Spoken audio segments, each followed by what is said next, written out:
ಉಮಾಯವ್ರು ಏನು ಹೇಳ್ತಾ ಇದ್ರೆ ಈ ಹಿಂದೆ ಏನು ಧರ್ಮಸ್ಥಳದಲ್ಲಿ ಏನಾಯ್ತು ಅದೇ ರೀತಿ ಮತ್ತೆ ಕಾಂಗ್ರೆಸ್ ವಿಭಾಗ ಆಗುವ ಸಾಧ್ಯತೆ ಇದೆ ಮತ್ತು ಹೊಸ ಪಕ್ಷ ಕಟ್ತಾರೆ ಅಂತ ಉಮಾಯವ್ರು ಹೇಳಿದ್ದಾರೆ.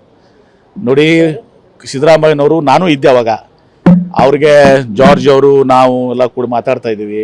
ಸರ್ ನಿಮಗೊಂದು ಸ್ವಲ್ಪ ರೆಸ್ಟ್ ಬೇಕು, ಭಾಳಷ್ಟು ಇದು ಆಗಿದೆ ಅಂಥೇಳಿ ಜಾರ್ಜ್ ಅವರವ್ರನ್ನ ಇವತ್ತು ಸಹ ನಮ್ಮ ಇದಕ್ಕೆ ಬರ್ರಿ, ಅವ್ರಿಗೆ ಜಾರ್ಜ್ ಅವ್ರದ್ದು ಮನೆ ಇದೆ, ಅವ್ರ ಮನೆ ಇದೆ ಅಲ್ಲಿ ತುಂಬ ಸಹ ಅಲ್ಲಿ ಫಾರ್ಮ್ ಹೌಸ್ ಇದೊಂದು ದಿವಸ ಅದಕ್ಕೆ ಜಾರ್ಜ್ ಅವ್ರಿಗೆ ಮೂಲತರ ಅವರ ವಂಶಾಸ್ತ್ರದ ಒಂದು ಇದು ಇದೆ, ಬರ್ರಿ ಒಂದು 2-3 ದಿವಸ ರೆಸ್ಟ್ ತಗೋರಿ ಅಂತೇಳಿ ನನ್ನ ಮುಂದೆನೇ ಆಗಿದ್ದು.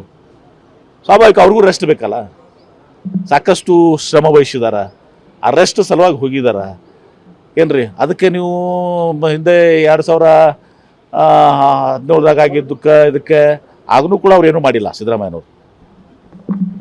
ಕುಮಾರಸ್ವಾಮಿಯವರ ತಪ್ಪುಗಳಿಂದ ಒಂದು ಸರ್ಕಾರ ಹೋಗಿದೆ. ಮತ್ತು ಅದೇ 17 ಜನ ಶಾಸಕರು ತೊಗೊಂಡೋದವ್ರು ಕೂಡ ಕುಮಾರಸ್ವಾಮಿ ಅವ್ರು ಕುಡ್ಕೊಂಡಿದ್ದಾರಲ್ಲ ಬಿ ಜೆ ಪಿಯವರು. ಯಾರು ಕುಮಾರಸ್ವಾಮಿಯವರ ಸರ್ಕಾರವನ್ನು ತೆಗೆದ್ರು 17 ಶಾಸಕರನ್ನ ಖರೀದಿ ಮಾಡಿ ಇದು ಮಾಡ್ಕೊಂಡ್ರು, ಅವ್ರ ಜೊತೆ ಕುಮಾರಸ್ವಾಮಿ ಅವ್ರು ಕೊಡ್ತಾ ಇದಾರಲ್ಲ, ಅದಕ್ಕೆ ಹೇಳ್ರಿ. ಆಪರೇಷನ್ ಕಮಲ ಮಾಡಿ ಕುಮಾರಸ್ವಾಮಿ ಅವ್ರನ್ನ ಇಳಿಸಿದವ್ರು ಯಾರು? ಬಿ ಜೆ ಪಿಯವರು. ಮತ್ತು ಅದೇ ಬಿ ಜೆ ಪಿ ಜೊತೆ ಕುಮಾರಸ್ವಾಮಿ ಅವ್ರು ಕೇಳ್ತಾರ, ಅದಕ್ಕೆ ಉತ್ತರ ಕೊಡ್ಬೇಕಲ್ಲ. ಅವ್ರ ಜೊತೆ ಹೊಂದಾಣಿಕೆ ಮಾಡ್ಕೊಂಡ್ರೆ ಅದು ಅವಕಾಶವಾದ ರಾಜಕಾರಣ ಅಂತರಕ್ಕೆ. ಯಾರು ನಿಮ್ಮ ಸರ್ಕಾರ ತೆಗೆದಿದ್ರು ಅವ್ರ ಜೊತೆ ಕೈ ಜೋಡಿಸಿರಿ. ಹೀಗಾಗಿ ಸಿದ್ದರಾಮಯ್ಯನವರು ರೆಸ್ಟ್ ತಗೊಳ್ಳೋಕ್ಕೆ ನಾವು ಎಲ್ಲರೂ ಸಜೆಸ್ಟ್ ಮಾಡಿದ್ದು, ನಾನು ಕೂಡ ಅದರಲ್ಲಿ ಒಬ್ಬವನು. ಅದು ವಿಮಾನದಾಗ ಹೊರಟಾಗ ದೆಹಲಿಗೆ ಹೋಗೋ ಸಂದರ್ಭದಲ್ಲಿ ನಾವು ಹೇಳಿದ್ದು ಎಲ್ಲರೂ, ಹೋಗಿ ಸರ್ ನಿಮ್ಗೆ ರೆಸ್ಟ್ ಬೇಕು. ಅವ್ರೇನು ರೆಸ್ಟ್ ಅಂತ ಹೇಳಿರಲಿಲ್ಲ, ರೆಸ್ಟ್ ತಗೊಳ್ಳಿ ಸರ್ ಒಂದು ವಾರ ಅಂತೇಳಿ. ಇಷ್ಟಾಗಿನವ್ರು ಬರೀ 3 ದಿವಸಕ್ಕೆ ಹೋಗಿದ್ದಾರೆ. ನಾನು ಪ್ರಕಾರ ಒಂದು ವಾರ ಹೋಗಿ ಆರಾಮಾಗಿ ಒಂದು ದಿವಸ ಇದ್ಕೊಂಡ್ಬರಲಿ ಅಂತೇಳಿ ಒಂದು ದಿವಸ ಬೇರೆ ಎಲ್ಲರೂ ಕಡೆ ರೆಸ್ಟ್ ತಗೊಳ್ಳಿ ಅಂತೇಳಿ ನಮ್ಮ ಭಾವನೆ ಇತ್ತು. ಉಮಾಯವ್ರು ಏನು ಹೇಳ್ತಾ ಇದ್ರೆ ಈ ಹಿಂದೆ ಏನು ಧರ್ಮಸ್ಥಳದಲ್ಲಿ ಏನಾಯ್ತು ಅದೇ ರೀತಿ ಮತ್ತೆ ಕಾಂಗ್ರೆಸ್ ವಿಭಾಗ ಆಗುವ ಸಾಧ್ಯತೆ ಇದೆ ಮತ್ತು ಹೊಸ ಪಕ್ಷ ಕಟ್ತಾರೆ ಅಂತ ಉಮಾಯವ್ರು ಹೇಳಿದ್ದಾರೆ. ನೋಡಿ, ಸಿದ್ದರಾಮಯ್ಯನವರು ನಾನು ಇದ್ದೆ ಅವಾಗ. ಅವ್ರಿಗೆ ಜಾರ್ಜ್ ಅವರು ನಾವು ಎಲ್ಲ ಕೂಡ ಮಾತಾಡ್ತಾ ಇದ್ದೀವಿ. ಸರ್ ನಿಮಗೊಂದು ಸ್ವಲ್ಪ ರೆಸ್ಟ್ ಬೇಕು, ಭಾಳಷ್ಟು ಇದು ಆಗಿದೆ ಅಂಥೇಳಿ ಜಾರ್ಜ್ ಅವರವ್ರನ್ನ ಇವತ್ತು ಸಹ ನಮ್ಮ ಇದಕ್ಕೆ ಬರ್ರಿ, ಅವ್ರಿಗೆ ಜಾರ್ಜ್ ಅವ್ರದ್ದು ಮನೆ ಇದೆ, ಅವ್ರ ಮನೆ ಇದೆ ಅಲ್ಲಿ ತುಂಬ ಸಹ ಅಲ್ಲಿ ಫಾರ್ಮ್ ಹೌಸ್ ಇದೊಂದು ದಿವಸ ಅದಕ್ಕೆ ಜಾರ್ಜ್ ಅವ್ರಿಗೆ ಮೂಲತರ ಅವರ ವಂಶಾಸ್ತ್ರದ ಒಂದು ಇದು ಇದೆ, ಬರ್ರಿ ಒಂದು 2-3 ದಿವಸ ರೆಸ್ಟ್ ತಗೋರಿ ಅಂತೇಳಿ ನನ್ನ ಮುಂದೆನೇ ಆಗಿದ್ದು.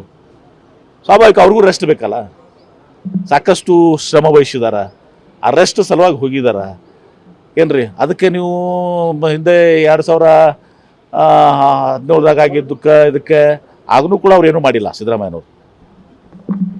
ಕುಮಾರಸ್ವಾಮಿಯವರ ತಪ್ಪುಗಳಿಂದ ಒಂದು ಸರ್ಕಾರ ಹೋಗಿದೆ. ಮತ್ತು ಅದೇ 17 ಜನ ಶಾಸಕರು ತೊಗೊಂಡೋದವ್ರು ಕೂಡ ಕುಮಾರಸ್ವಾಮಿ ಅವ್ರು ಕುಡ್ಕೊಂಡಿದ್ದಾರಲ್ಲ ಬಿ ಜೆ ಪಿಯವರು. ಯಾರು ಕುಮಾರಸ್ವಾಮಿಯವರ ಸರ್ಕಾರವನ್ನು ತೆಗೆದ್ರು 17 ಶಾಸಕರನ್ನ ಖರೀದಿ ಮಾಡಿ ಇದು ಮಾಡ್ಕೊಂಡ್ರು, ಅವ್ರ ಜೊತೆ ಕುಮಾರಸ್ವಾಮಿ ಅವ್ರು ಕೊಡ್ತಾ ಇದಾರಲ್ಲ, ಅದಕ್ಕೆ ಹೇಳ್ರಿ. ಆಪರೇಷನ್ ಕಮಲ ಮಾಡಿ ಕುಮಾರಸ್ವಾಮಿ ಅವ್ರನ್ನ ಇಳಿಸಿದವ್ರು ಯಾರು? ಬಿ ಜೆ ಪಿಯವರು. ಮತ್ತು ಅದೇ ಬಿ ಜೆ ಪಿ ಜೊತೆ ಕುಮಾರಸ್ವಾಮಿ ಅವ್ರು ಕೇಳ್ತಾರ, ಅದಕ್ಕೆ ಉತ್ತರ ಕೊಡ್ಬೇಕಲ್ಲ. ಅವ್ರ ಜೊತೆ ಹೊಂದಾಣಿಕೆ ಮಾಡ್ಕೊಂಡ್ರೆ ಅದು ಅವಕಾಶವಾದ ರಾಜಕಾರಣ ಅಂತರಕ್ಕೆ. ಯಾರು ನಿಮ್ಮ ಸರ್ಕಾರ ತೆಗೆದಿದ್ರು ಅವ್ರ ಜೊತೆ ಕೈ ಜೋಡಿಸಿರಿ. ಹೀಗಾಗಿ ಸಿದ್ದರಾಮಯ್ಯನವರು ರೆಸ್ಟ್ ತಗೊಳ್ಳೋಕ್ಕೆ ನಾವು ಎಲ್ಲರೂ ಸಜೆಸ್ಟ್ ಮಾಡಿದ್ದು, ನಾನು ಕೂಡ ಅದರಲ್ಲಿ ಒಬ್ಬವನು. ಅದು ವಿಮಾನದಾಗ ಹೊರಟಾಗ ದೆಹಲಿಗೆ ಹೋಗೋ ಸಂದರ್ಭದಲ್ಲಿ ನಾವು ಹೇಳಿದ್ದು ಎಲ್ಲರೂ, ಹೋಗಿ ಸರ್ ನಿಮ್ಗೆ ರೆಸ್ಟ್ ಬೇಕು. ಅವ್ರೇನು ರೆಸ್ಟ್ ಅಂತ ಹೇಳಿರಲಿಲ್ಲ, ರೆಸ್ಟ್ ತಗೊಳ್ಳಿ ಸರ್ ಒಂದು ವಾರ ಅಂತೇಳಿ. ಇಷ್ಟಾಗಿನವ್ರು ಬರೀ 3 ದಿವಸಕ್ಕೆ ಹೋಗಿದ್ದಾರೆ. ನಾನು ಪ್ರಕಾರ ಒಂದು ವಾರ ಹೋಗಿ ಆರಾಮಾಗಿ ಒಂದು ದಿವಸ ಇದ್ಕೊಂಡ್ಬರಲಿ ಅಂತೇಳಿ ಒಂದು ದಿವಸ ಬೇರೆ ಎಲ್ಲರೂ ಕಡೆ ರೆಸ್ಟ್ ತಗೊಳ್ಳಿ ಅಂತೇಳಿ ನಮ್ಮ ಭಾವನೆ ಇತ್ತು.